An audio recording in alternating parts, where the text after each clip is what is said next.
Good evening and good morning, and thank you for joining me today.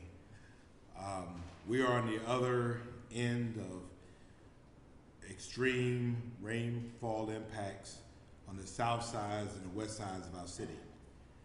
The area in and around Carver Village was hardest hit. Tremont Park, they received a very high volume of rain, 4.75 inches over a 4-hour period. 4.75 inches over a 4-hour period. The most intense rainfall occurred over a 1 to 1.5 hour period in the early afternoon. We know, has always been in Savannah, that we are in low land. And we know that if it rains very hard, very fast, for a sustained period of time, at high tide or approaching high tide, we're going to have flooding. And I think that is the knowledge of every coastal community that's in a similar situation. So it rained fast, it rained long, it rained before and during the high tide, and so we had localized flooding in those areas. And the high intensity rainfall event certainly, and it did overwhelm our drainage systems in some areas. The affected areas were primarily located by street flooding during the rainfall event, and it took several hours for standing water to drain as a result of the intensity of that weather.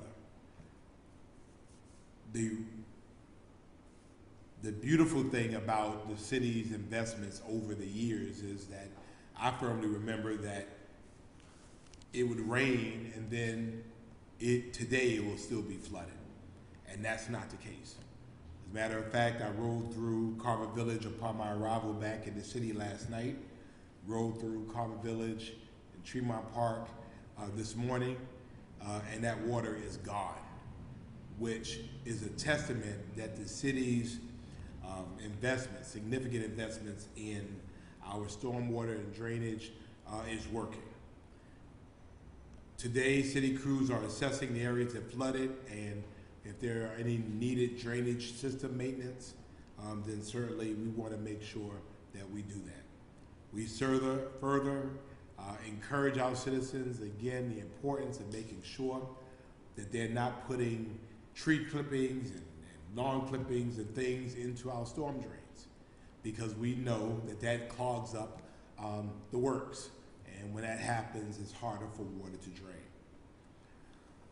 We understood that there were claims about lack of improvements in Carver Village, and certainly I'm taking a little bit of issue to that since I represented the area and I'm familiar with many of the improvements that we made. We upgraded the Cromwell Road drainage outfall to the Springfield Canal. We widened the canal and did the bulkhead work along the arena, the city lot, and Gwinnett Street. The Gwinnett Street and Stiles Avenue improvements. The Gwinnett Street was elevated out of the floodplain and a new bridge over the Springfield Canal. For those of you who've been around for a while, you remember there was a time when Gwinnett Street going north, going east or west, either from MLK to 516, it would have a dip. And that was just a basin, it would just retain water. Well, that doesn't exist anymore. Now there is elevation over that, and now the canal can be widened to allow better usage of water flow. And our staff has conducted recent maintenance efforts towards existing ditches and neighborhood drainage lines in and around Carver Village and along the entire Springfield Canal. Additional improvements that we have coming include further Springfield Canal widening, the Springfield Canal Wetland Park, again, providing greater floodplain mitigation. Again, part of living in Savannah is we appreciate the beauty of it, we appreciate the weather of it, but on the other end of it, there are times where we're going to have significant rainfall events, and this is something that we deal with. We are lowland, and there's nothing we can do about that.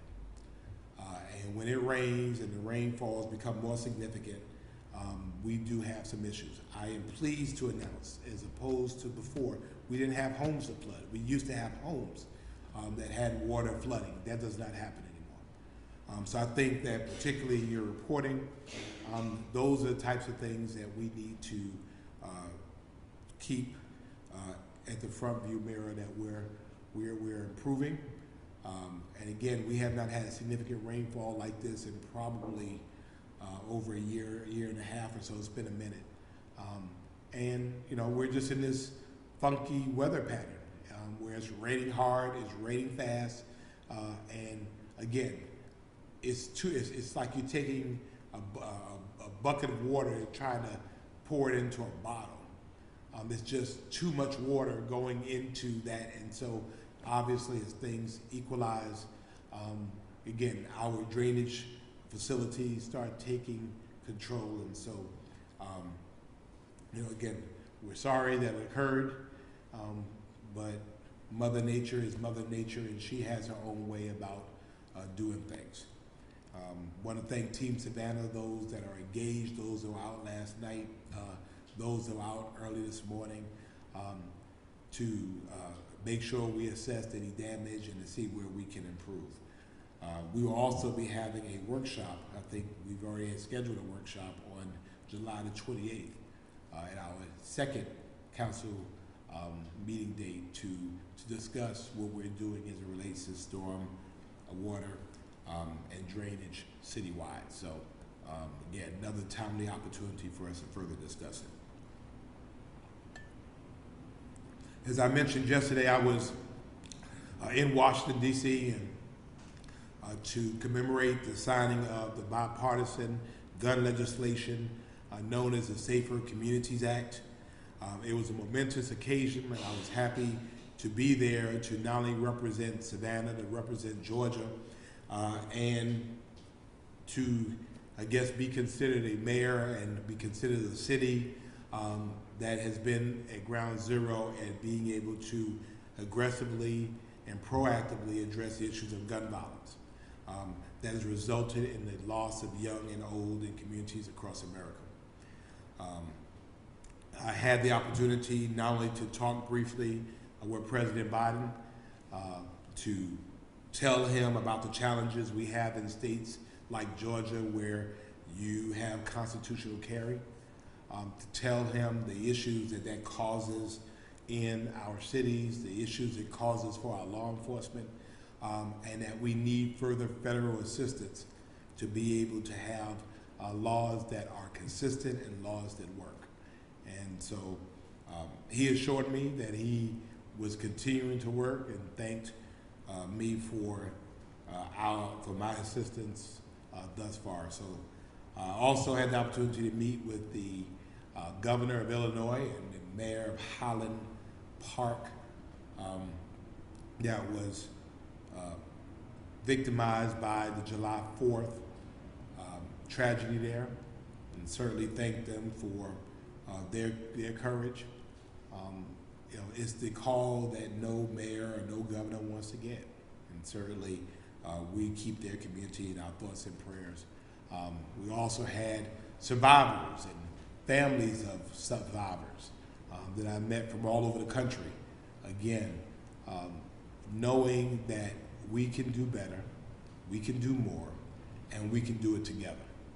And there are things that we can agree on. We can agree on that our communities can be safe. We should agree on that our communities should be safe, and be able to find a few willing folks who are willing to put partisan politics aside and work for the greater good. And this is an example of that, and I hope there is more to come. As I mentioned last week also, the city of Savannah, along with our other municipalities, are in the throes of negotiating terms for a new certificate for local option sales tax allocations.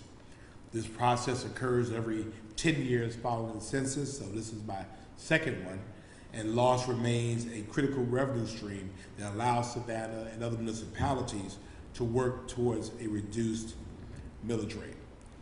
We know that cities are the majority of Chatham County. We know that cities are the population and and economic drivers in this county. We recognize that cities are where people are. And so I thank our municipal partners for their vision and working together and hopefully being able to come up with a reasonable solution that could be found that will help us and our county partners to have an acceptable conclusion that works for everybody. There are 8 criteria set forth by state law. It is a process that is dictated by state law. And so the city of Savannah, as the population and economic driver, figured prominently in that process, but we also recognize that we have other cities, some as small as Tybee Island, some growing as fast as Pula, that have significant skin in this game. And so I want to thank City Manager Jay Melder and the other city managers, the other mayors, for engaging this process, understanding the roles that cities play in this process. This is also a process that's taking place across the state as all counties and their municipalities are engaged in determining their loss allocations. The allocations to date have remained stable. The recipe has only altered by a degree here or there, so we don't see any reasons to make drastic changes to that. We deserve a beneficial agreement that can be concluded quickly, or all of Chatham County loses, everybody, because this is how we're able to keep our property tax down. To that end, we will begin our millage decrease discussions, I'll call it that, in response to the city manager's proposal to lower our millage rate to the lowest rate since 1987. So that's 35 years. The proposed millage rate of 12.2 is a reduction of more than half a mil. It's slightly above our rollback rate, but then again, this is for some very important reasons. We have to continue to address the competitiveness of our public safety wages, and so we are considering major pay increases to the Savannah Police Department and the Savannah Fire Department to ensure that we maintain the highest skilled and best qualified public safety agencies in our nation. And we recognize that we are in a bidding war, and the city of Savannah is ready to play. So the proposal includes a starting pay of $48,000 for Savannah Fire, and $50,000 for Savannah Police. $48,000 for Savannah Fire, $50,000 for Savannah Police, which is a significant increase because both are right now at about $44,000. So you're talking about a $4,000 increase and a $6,000 increase walking in the door. And so we will also make significant pay adjustments for entry level through middle management to encourage continued career growth within these departments. Last week we were at the promotion of 56 corporals, and 1 sergeant of the Savannah Police Department, our largest promotion ceremony for that rank in our history. And I think that the city manager made everybody's day, letting them know that as a part of this, they also will receive a pay increase. So again, we're going to make sure that we have the best skilled police department, but the best compensated police department. We want the best. We don't want to hire for the sake of having a body in the seat. We know that's negligent hiring, and we know that causes us problems down the line. So we want to be able to cherry pick. We want to be able to pick the best, and we're going to support that. Secondly, the millage rate reduction will allow us to remain on sound financial footing during these uncertain economic times. We want to adopt a rate that provides for our community's needs with an eye towards lowering taxes without having to increase them in the future.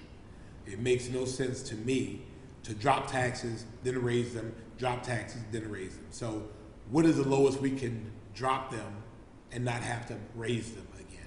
And so I think the city manager, the budget team, and folks have come up with something I think that we can all live with. And remember, there are more than 19,000 properties in the city of Savannah with what's called the Stevens Day exemption. And nearly all of those properties will pay lower taxes, lower city taxes than they are currently paying.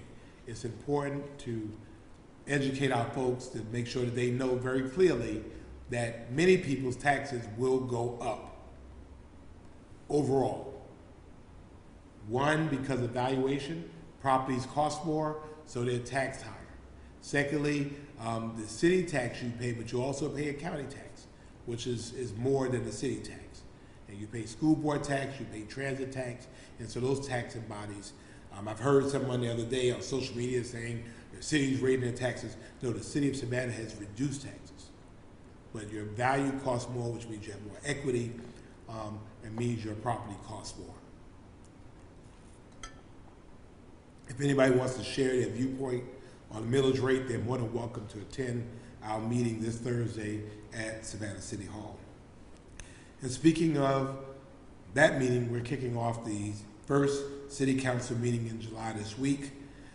We will receive a more thorough financial mid-year update during our workshop.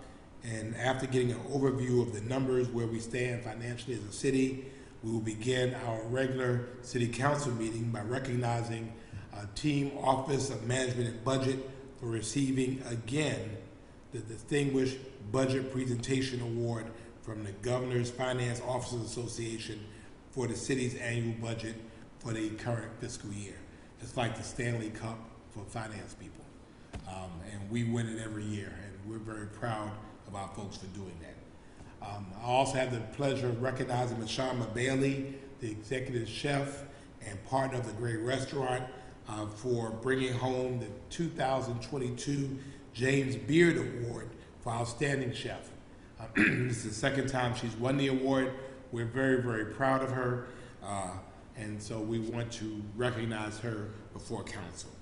Purchasing items for City Council's consideration includes an authorization for the city manager to execute a 25-year contract for solar energy services with Cherry Street Energy in an amount of $6,230,000 that will provide the city with net savings over the next 25 years every single year. Under the solar energy procurement agreement, Cherry Street Energy will install solar energy systems on 19 city facilities at no upfront cost, and the city will pay for each kilowatt hour of energy that is generated at a price that is less than the current utility rate. If this passes, the city of Savannah, I believe, will become the largest municipal solar provider in the state. And so I think that's significant, and it is a huge step toward our 100% Savannah goals. Additional purchasing items for consideration includes a contract in the amount of $1.4 million for electric control upgrades at 3 stormwater pumping stations that will allow for remote monitoring. Again, already on the agenda, you can't make this stuff up. We'll also consider approving the execution of a contract for a trenchless rehabilitation of a sewer main and vault junction boxes at the President Street Water Reclamation Plant in the amount of approximately $700,000 to help prevent massive sewage spills from entering the Savannah River.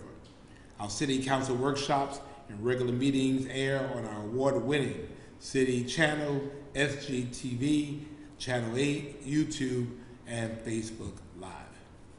Starting this meeting, we're going to try something new as well. Our viewing public will now be able to easily access the agenda with an on-screen QR code. If you're like me, sometimes you're hearing council go through things, you'll say, you know, we're approving items number this to this, and you know, you're looking, what is item this through this? Well, you have the opportunity now. We'll have on the screen a QR code that you're able to point your camera at your phone at, and now you have the agenda on your phone. So I think that's pretty cool. I want to thank our Office of Public Information, Public Communications for helping us make that happen. We'll try it and we'll see how it works.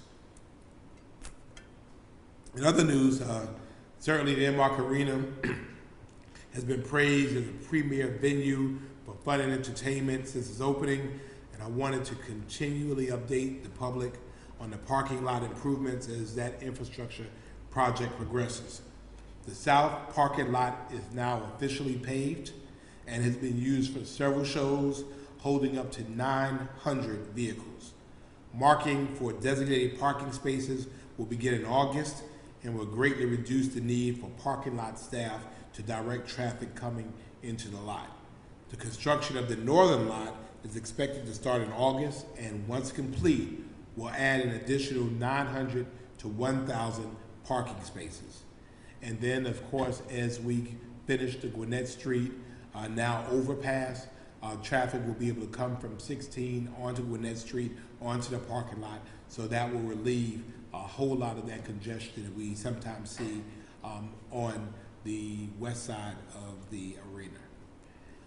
Applications also open today for rising 8th graders to apply for the Savannah Youth Council class of 2023, which will begin this fall. The Savannah Youth Council is a program that I founded in 2004 along with Mayor Van Johnson, comprised of a diverse group of students, now 8th graders, that provide opportunities to learn about government, gain a sense of civic responsibility, and develop leadership skills for 8th graders. We are building our own bench, so to speak. And so we wanted to provide a support system for our young people to learn about their city, to love their city, to appreciate all of the many things that their city does, and then when they go off to high school, to get more involved through the Savannah Youth Ambassadors or the Chatham County Youth Commission. And then when they go off to college, we want them to come back and bring their talents here to be able to do like you're doing, here working in the city in which you're going to school. So students may apply online at savannahga.gov/SYC, savannahga.gov/SYC. And again, applications will remain as open as long as space remains available. Also, another reminder that a variety of grant programs sponsored by the city, including arts, cultural, and community partnerships, are currently accepting applications. If you or any of your any organizations you may be familiar with or involved in may be interested, check out the top story section on our award-winning website at savannahga.gov. We're continuing Summer Fun and Safety 2022 in spite of the rain, and so July's Sundown Cinema will be held July 15th at Daffin Park. And we're hoping it's not wet and wild. Pre-movie activities will begin at 7 p.m. and a selected movie will premiere at 8:30. We're hoping it's not Jaws. To find out more information about Summer Fun and Safety, visit savannahga.gov/summer fun. As I've said before, the city's Office of Sustainability is now accepting community members to be a part of the 100% Savannah working groups focused on the plan's implementation. The purpose of the working group is to garner community feedback and generate new ideas to aid in the plan's successful implementation in various sectors throughout the city. The groups are innovation, policy and legal, grants and funding, and community engagement. For more information on the 100% Savannah initiative, visit 100%savannah.com. Housing and Neighborhood Services Minor Home Repair Program is still accepting applications to assist eligible homeowners with property in Savannah with making repairs to their home.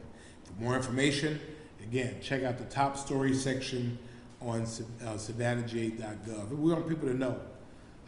Most of the things you need to know about the city of Savannah, go to savannahga.gov. It's all right there. And finally, it's week 7 of the 2022 hurricane season. And again, we're getting a taste of what's been deemed to be a potentially active hurricane season. We are hoping that you're getting your kits ready now, you're getting your plans together now, in case we have a more significant weather event than what we've been having. If you have not already done so, take the time to review your plan, prepare your kit, and for more information, visit ready.gov/hurricanes. Ready.gov/hurricanes. So I know that was a lot to unpack, but that ends my prepared remarks. Now answering the questions you may have. Good morning, Mr. Mayor. Andy Cole from WJCL. Chief Minter's last day is coming up in a little over 2 weeks. I'm curious, have y'all started the search? And if not, what's the delay? There's no delay. The city manager handles the search. The city council hires the city manager, the city clerk, and the city attorney. The city manager hires the police chief. And so the city manager will enact on his schedule a search schedule. I think the first part will be engaging a search firm. He is committed to us. He'll have a permanent chief in place by the end of the year. So however the rest of that works out is totally up to the city manager. Have y'all begun to engage with the search firm? The city manager has already started investigating search firms. But has not named one? No. Well, I mean, we have search firms that we engage with already. So it's just a matter of him deciding who he chooses to do the search. So there's not one secured for this particular search at this moment? That's up to the city manager. Okay. City Market's curfew, we saw that there was a curfew. You said, I believe last week or maybe 2 weeks ago, that a curfew in your mind was the last possible option, but it's already instated in City Market. I'm curious, what role did the city play in that? None, other than talking to our partners and saying that if we have to play the hand that we can play, that is to lessen the people in and around downtown, then we would do that. And so that is a curfew for most of the city. Again, we have great partners at City Market. They don't like having those types of incidents occur, and I think they dealt with low-hanging fruit. The fact is that if you're under 21, you may not need to be down there anyway. You can't drink, so I mean, what's the purpose? And so I applaud them for being proactive and doing what they could do. Businesses in City Market have already started trying to kind of stagger when they let people out, so there's less people kind of hanging around. The city not only included lighting in Ellis Square that's there, but we've also started changing traffic patterns toward the end, really allowing people to get out rather than being able to come in. I think this is it's a group effort, it's a team effort, and we all can do what we can do. So I salute City Market for being proactive. You know, these types of events don't help anybody, and so they don't want to be known as a place where these incidents happen, and neither do we.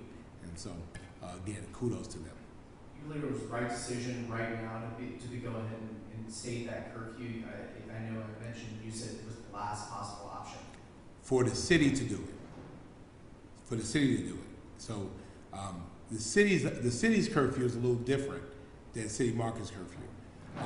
We could certainly say that we're shutting down all alcohol serving establishments at midnight. We'll shut them all down. So let's keep in mind that this, you know, what we're talking about, their curfew is they're just saying that they're not allowing people under 21 in their space. You know, we do not have a curfew.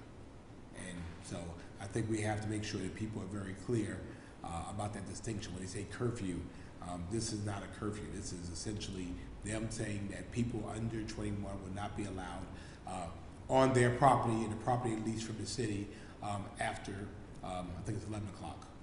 So.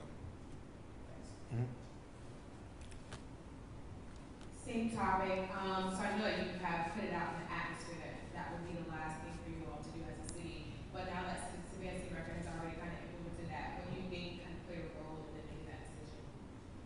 Well, again, I think what people need to understand is that this does not help anybody. There are things we cannot control. We have a state that allows guns to be everywhere. And so therefore we cannot control firearms. We can't control what people's beefs are or how they choose to resolve them. We can control the density of some of our more populous spaces. We can control when people serve alcohol. Those are things that we can't control. And so our message to our partners is, don't let us control those things we can control. Everybody loses. And again, I salute businesses for doing what they can do. You know, that's the purpose of partnerships, that you're able to work on issues even before they become issues. And so, again, this is a business decision by City Market. I wouldn't necessarily call it a curfew. They're making a business decision that under 21, after a certain period of time, does not benefit their business. And they just want grown folks around there. I get it. And you know, fortunately for the rain, and you know, we had a pretty good weekend. Good morning, Mayor. Good morning. Also going to stay on the similar topic. They also banned weapons in City Market too. How exactly do you expect them to enforce something like that? I don't know. I know many of them employ security. I know that they have the right to ban firearms on private property. In this case, they can ban for those businesses. And so they'll have to be able to find ways to enforce that. Again, some folks have bouncers already. Some folks have security, varying types of law enforcement officers. They have apparatus there to be able to warn people. So they have the means to be able to do that. Is there a fear that maybe that could be taken the wrong way by a certain type of people if they're trying to enforce that somebody might take that the wrong way and take matters in their own hands potentially? There's a fear that if you don't do anything, then you turn around and still have an incident to happen.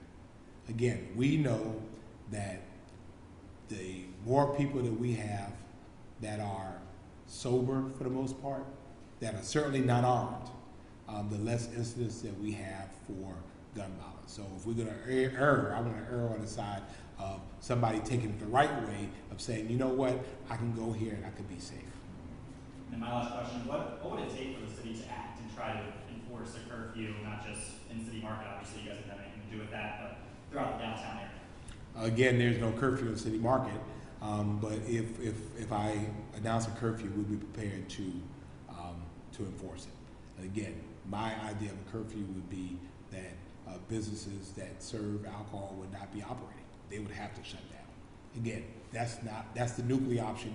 We don't want to go there. And so again, I just thank our business partners for working with us, understanding the bigger picture, and we're all on the same page. We want people to come to our city. We want people who live in our city every day to be safe. And so playing with the hand that we're dealt with, that guns are everywhere by state law, I appreciate businesses, not only in City Market, but even on River Street and across the city that have been in contact with us, letting us know of the measures that they're taking to try to keep people safe. And some of that is banning weapons from their premises. My last question, changing the topic to your DC trip. Yes. What were some of those conversations on gun reform exactly like? Along the lines that we're very happy, again, there were 80 members of Congress that were there, a lot of survivors, and people who were willing and eager to tell their stories. You might have heard about the heckler. I was there, and he was just saying that he felt like that President Biden needed to do more. You know, and I think we all feel the same way. We need our federal government to do more.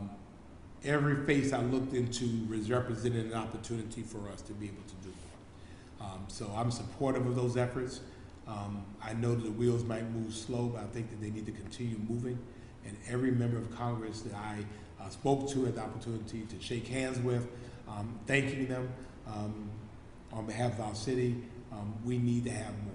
Again, talking to that mayor of Highland Park and talking with that governor of Illinois, and again, you know, you just don't want to have to go through that. And there were mayors that have had those times where they've had that mass shooting to occur. We don't want it to be Savannah.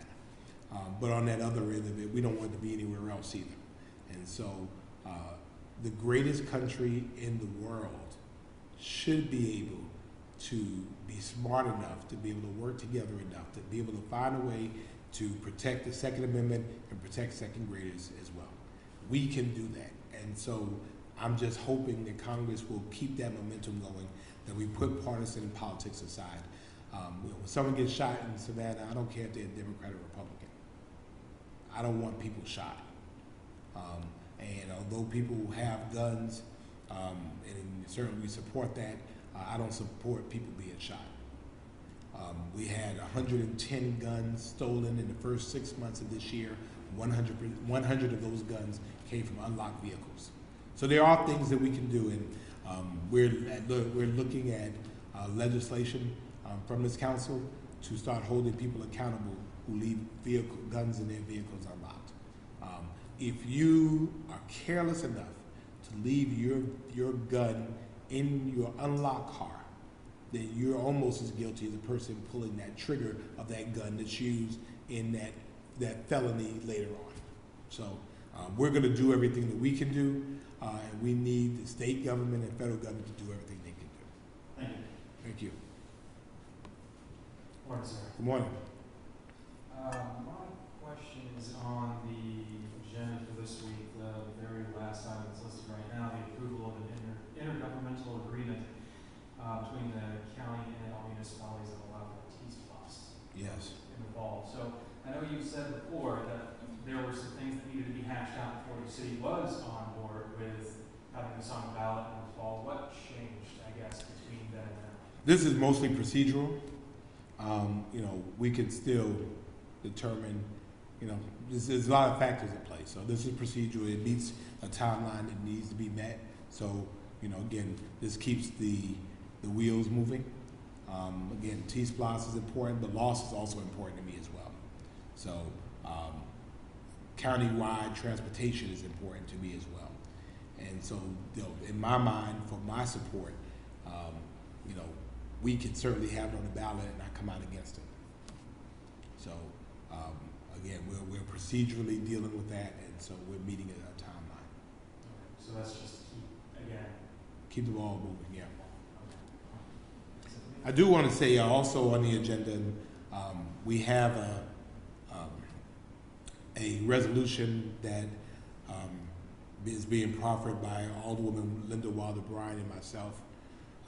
That's been similar to resolutions passed in cities, really talking about protecting reproductive rights. Now that we don't have a center here that performs the termination of pregnancies in Savannah, it's almost a moot point, but we do not want to use our city resources in having our police department dealing with those types of issues. And so that's on the agenda today. It will basically be asking the city manager to ask the police chief and police department, but that's not a priority in our lives. And we don't want to use our valuable time in dealing with that. We need to keep our focus on violent crimes. And so that resolution is on the agenda. It's been passed by several cities throughout the state and around the country. Savannah will add its name to the list. Again, we don't have a center here, but I think the symbolism of the point is still important. So I mean, now that you don't have the voice you used to have, I mean, you kind of lost, right? A little bit. Yeah. Just gotta pick up the slack. Yeah. All right. Well, thank you all. We certainly want to make sure that you do your best to stay dry. We have, again, some very interesting weather days. When we put out the alerts, we need people to make sure, again, don't go down streets that you know flood. If you're in a place that you know historically floods, get your car out of those areas. And certainly don't risk it thinking you could just make it through. We don't want to have any water rescues. So make sure you're staying dry, make sure you're staying safe. Be blessed, have a great week.